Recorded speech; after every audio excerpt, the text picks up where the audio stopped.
Since President Trump took office in January, more injunctions have been filed by federal judges against President Trump than any president in history. One of the more controversial injunctions includes one from a Washington, D.C. district judge who sought to prevent President Trump from deporting dangerous criminals who are part of foreign gangs. Now, what's happening here is that these injunctions are coming from district court judges, and instead of applying to their district, they're applying it universally for the entire nation. This is an unprecedented misuse, I would say, of their judicial power. Therefore, Congress, which has authority over the lower courts, because the lower courts are a creation by the Congress, they are clarifying this. And one of the measures that's been introduced yesterday by Senator Chuck Grassley of Iowa, who is the chairman of the Senate Judiciary Committee, is the Judicial Relief Clarification Act, which would put an end to this judicial activism. And he joins us now by phone. Senator Grassley, welcome back to Washington Watch. Thanks for joining us. I'm glad to be with you. Thank you for having me. All right, Senator. So I think I laid it out what the need is for your bill, but provide a little more context as to how urgent this legislation is needed to clarify the scope of the court's authority. The urgency of it is, and my bill brings attention to the issue and how these national injunctions have been used to fight President Trump's agenda. And so we have 600 or 700 district court judges. They serve in 93 different districts encompassing all of the United States. And when you have a national injunction in a California district, that means that judge is making his decision nationwide to stop the president from doing what he thinks he should do as a result of his election and carrying out that election. And in the final analysis, this judge, 1 out of 600 or 700, is a policymaker instead of being a judge interpreting law. So my legislation would stop district judges from dictating national policy. It would limit judges to deciding cases and controversies, and the words cases and controversies come directly from the Constitution, limiting what judges can do.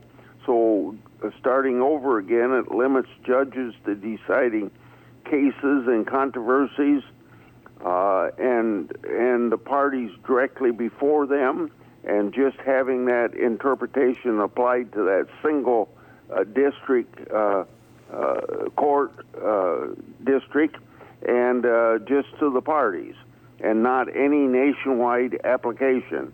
And to make sure that this sticks, we would strengthen and speed up the appeals process if either party wanted to take it higher up. Mm-hmm. Now, that actually has been the tradition. Usually, that's what has been the case, that these decisions are rendered for the parties that are before the court, affecting only that district. Am I correct? Yes. And so it's highly unusual that we see the courts taking such far-reaching actions.